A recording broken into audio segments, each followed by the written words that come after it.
Assalamualaikum warahmatullahi wabarakatuh. Kami santriwati Pondok Pesantren Baitul Lisan akan menampilkan sebuah drama yang berjudul Asal Mula Berkorban. Saya Siti Soleha sebagai narator dan Ukhti Alia sebagai Nabi Ibrahim, Ukhti Faiza sebagai Siti Sarah, Ukhti Yuni sebagai Siti Hajar, Ukhti Dila sebagai Ismail besar, Ukhti Farha sebagai Ismail kecil, Ukhti Dila sebagai setan, Ukhti Amira sebagai Malaikat Jibril, Ukhti Kumala sebagai Imam, dan Ukhti Uun, Ukhti Ayun, Ukhti Fida, Ukhti Nisa, Ukhti Miftah, dan sebagainya sebagai umat.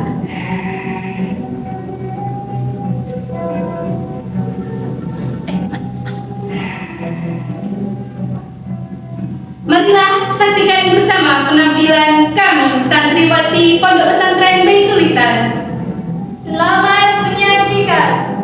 Dikisahkan ada seorang nabi yang telah lama berkeluarga. Dia telah lama tinggal bersama istrinya, namun tidak juga dikaruniai seorang anak. Hal ini kian menjadi kekhawatiran dari keduanya. Kenapa? Karena dikhawatirkan tidak ada yang meneruskan dakwanya. Ya, tentu ini kisah dari Nabi Ibrahim dan Siti Sarah, yang akhirnya Siti Sarah mengikhlaskan meridhoi istrinya menikahi seorang budak, yakni Siti Hajar.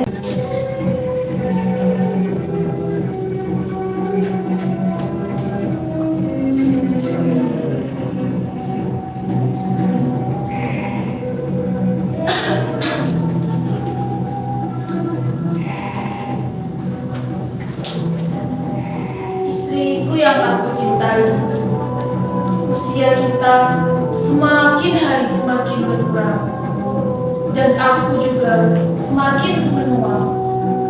Aku ingin mempunyai keturunan yang kelak dapat meneruskan aku untuk jihad di jalan Allah dan untuk berdakwah di bumi Allah ini.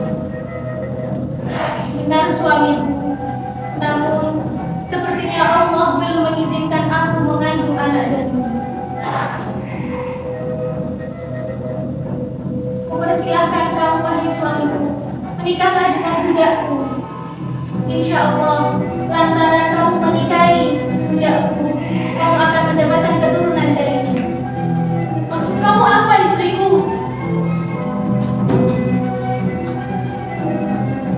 Menikahlah saja dengan budakku Siti Hajar. Insya Allah, beliau akan memberikan keturunan dan mengandung anakmu nanti. Baiklah istriku, jika itu yang kau mau, aku akan menuruti kemauanmu. Lakukanlah, wahai suamiku. Insya Allah aku ikhlas. Siti Hajar akan mengandung anakmu, dan beliau akan memberikan keturunan yang nanti akan memberikan keturunan dan meneruskan perjuanganmu. Baiklah istriku. Rumah tangga ketiganya berjalan romantis sampai Siti Sarah mengetahui Siti Hajar mengandung dan cemburu karena merasa ada ketidakadilan dari Nabi Ibrahim. Dan Siti Sarah meminta Nabi Ibrahim pergi karena tak kuat melihat kebahagiaan keduanya.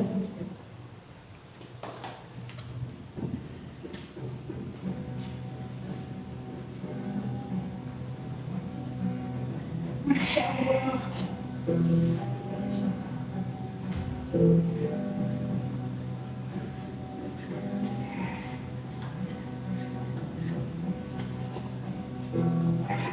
Istriku Siti Sarah, ada apa denganmu? Wahai suamiku, sebaiknya pergilah dan bawalah Siti Hajar. Tak kuat rasanya aku melihat kebahagiaan kalian berdua.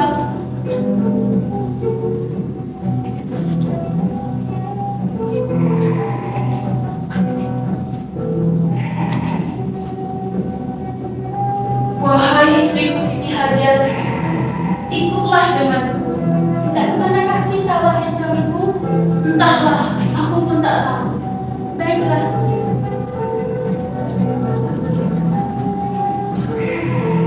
Akhirnya sampailah mereka di Mekah. Ismail pun lahir dan Ibrahim mengakhiri perjalanannya. Hanya sebentar saja ia menemani Siti Hajar dan Ismail. Maka Ibrahim meninggalkan mereka berdua di tempat yang tandus, tiada air, yang terlihat hanyalah batu dan pasir kering saja.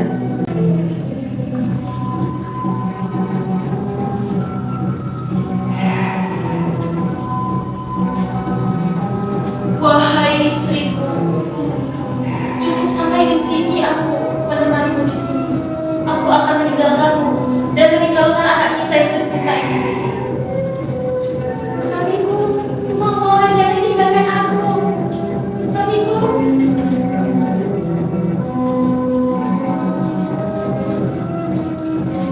Namun Ibrahim tetap meninggalkan mereka. Sambil terduduk lemas, Siti Hajar menangis dan Ismail pun merengek menangis karena haus dan kelaparan.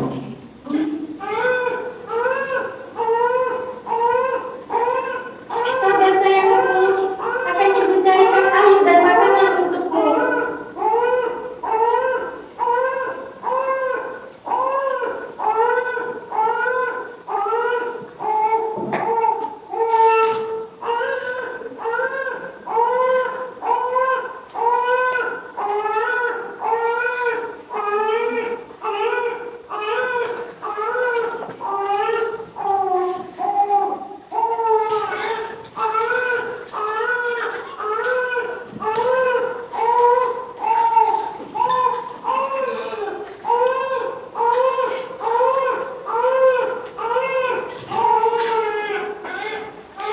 Hajar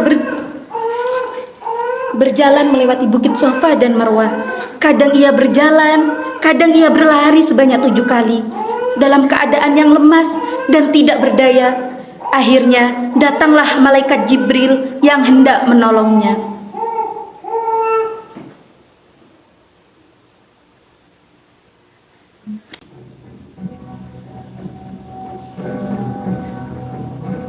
Siapa sebenarnya engkau ini? Aku adalah hamba sahayanya Ibrahim. Kepada siapa engkau dititipkan di sini? Hanya kepada Allah aku minta perlindungan. Jika demikian, maka engkau telah dititipkan kepada Zat yang Maha Pemurah lagi Maha Pengasih, yang melindungimu, yang memenuhi segala kebutuhanmu dan tidak mempercayakan keyakinanmu. Setelah berjalan dan berlari melewati bukit tersebut, muncullah air Zam-Zam dari tengah bukit tersebut. Akhirnya mereka pun minum dan makan kurma yang tumbuh di sekeliling bukit itu. Setelah beberapa lama meninggalkan Siti Hajar dan Ismail sendirian di tempat yang tandus, Ibrahim bersedih dan tak tega membayangkan istri dan anaknya yang dikasihi ditinggal sendirian. Pikirannya selalu tertuju pada mereka. Akhirnya Ibrahim pun mengunjungi mereka.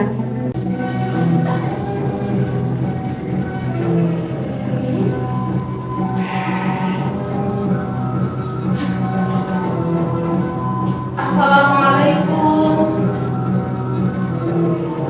Waalaikumsalam. Wah, Masya Allah, ayah datang.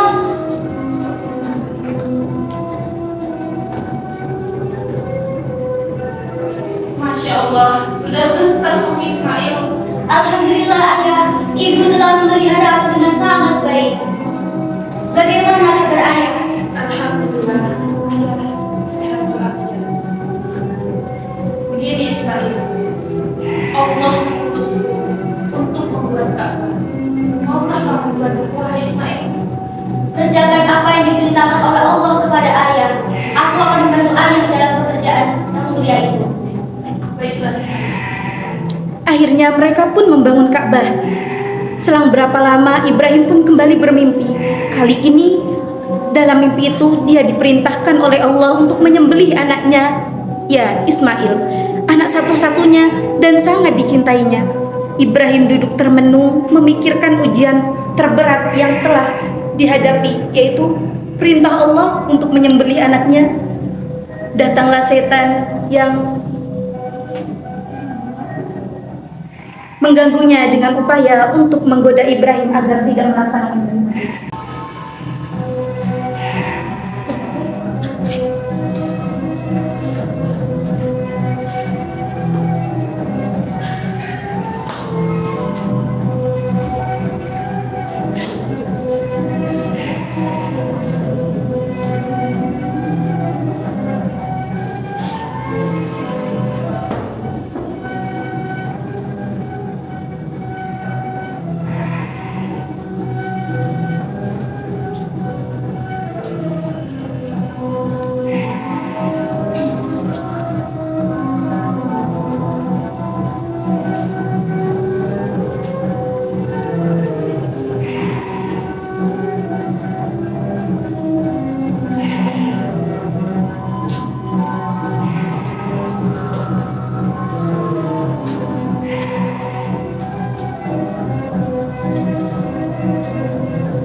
satu-satunya. Apakah kamu mau membeli anak kamu satu-satunya? Sungguh ayah yang tidak masih anak.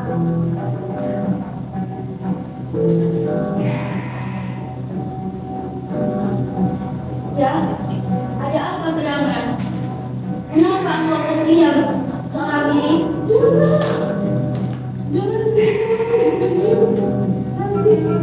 Anakmu akan benci. Ya, Pergi yang setan. Tinggalkan kami.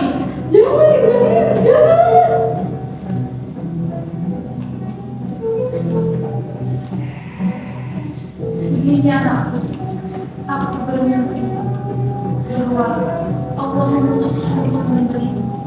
Bagaimana menurutmu, hai Ismail? wahai ayahku, laksanakan apa yang diberitakan Allah kepada engkau. Engkau akan mendapatiku sebagai seorang yang sabar dan patuh atas perintah Allah. Tetapi aku meminta dalam penyembelihan itu, ikat aku sekencang-kencangnya agar aku tidak mudah bergerak dan tidak menyusahkan engkau. Kemudian tanggalkan pakaianku agar tidak terkena darah yang akan menyebabkan berkurangnya pahalaku atas sedihnya ibuku. Dan tajamkan parangmu serta percepatkan penyembelihanmu dan serahkan kepada ibuku. Sungguh bahagianya aku memiliki anak sepertimu, wahai Ismail. Anak yang taat kepada perintah Allah, berbakti kepada kedua orang tua, serta ikhlas apa yang telah Allah perintahkan kepadamu.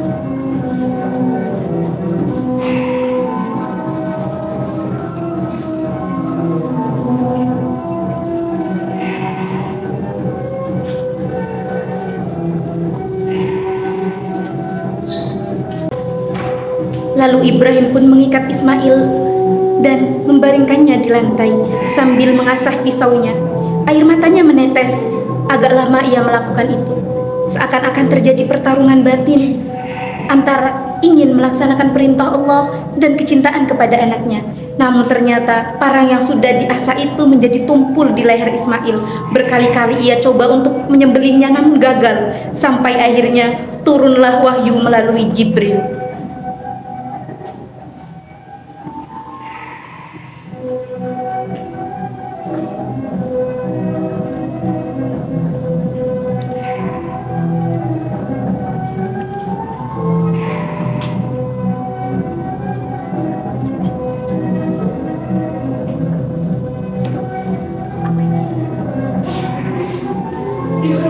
Ada apa itu? Kok rame-rame? Mari kita lihat. Jangan salah, tidak tahu diri. Iya, dia sini sekali. Ini seorang anak. Masih berani. Bisa ya setengah ini dia. Bapak mana yang tega membunuh anaknya? Ada di dalam bumi.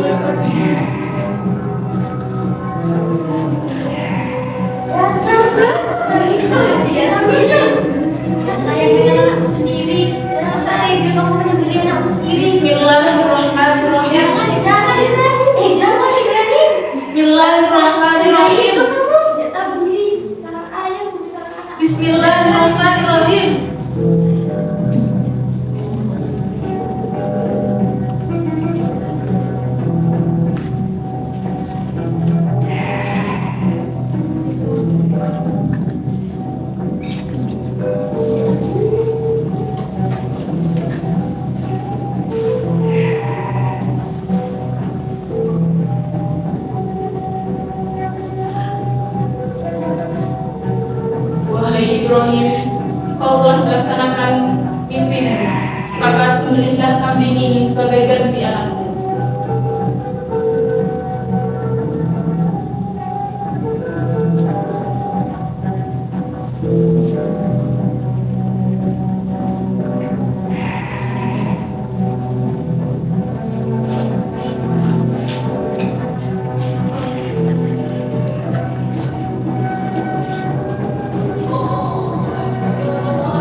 singkat cerita, Siti Sarah mengandung dan mempunyai anak di usia Nabi Ibrahim yang sudah tua dan Ismail sudah dewasa.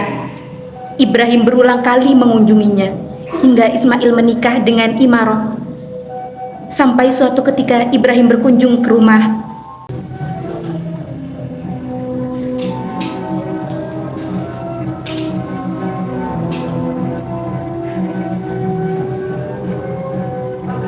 Assalamualaikum. Waalaikumsalam, Pak Tuan. Di manakah suamimu? Suamiku sedang berburu. Apakah yang kamu lakukan di sini? Aku ingin menanyakan kabar kalian. Kami dalam keadaan menderita. Hidup kami dalam keadaan kesusahan sekali. Adakah jamuan, makanan, atau minuman?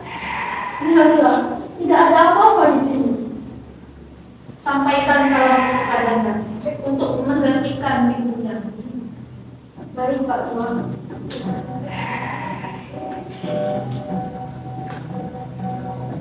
Ismail pun pulang dan bertanya kepada istrinya.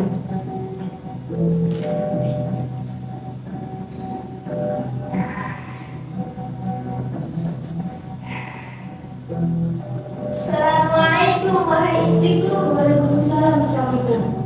Adakah tadi orang yang menemuiku, istriku? Iya, suamiku. Tadi ada orang tua yang sini. Dia wajahnya sangat lusuh dan dia tampak sangat puas sekali. Apakah ia mewasiatkan sesuatu kepadamu? Iya, suamiku. Dia mewasiatkan kepadaku untuk menyampaikan salam kepadamu.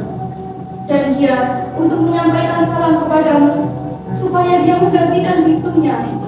Siapa sih yang sebenarnya dia, suamiku? Aku sangat kesal. Dia seenaknya menyuruhmu seperti itu. Wahai istriku yang cantik jelita, dia adalah bapakku. Karena sikapmu itu yang tidak sopan, bapakku itu menyuruhmu untuk menceraikanku. Mulai hari esok, pulanglah kau ke keluargamu dan rubahlah sikapmu itu.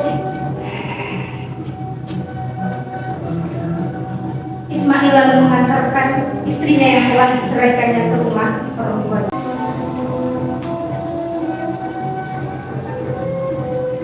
Berakhirlah sebuah cerita. Akhirnya Ismail pun menikah lagi, kali ini dengan Saidah Meribah dan terakhir dengan Balqut. Nah, dari istrinya tersebut Ismail mempunyai beberapa anak, dan dari Nabi Ismail lah kemudian lahir seorang Nabi kita, Nabi Muhammad Sallallahu Alaihi Wasallam.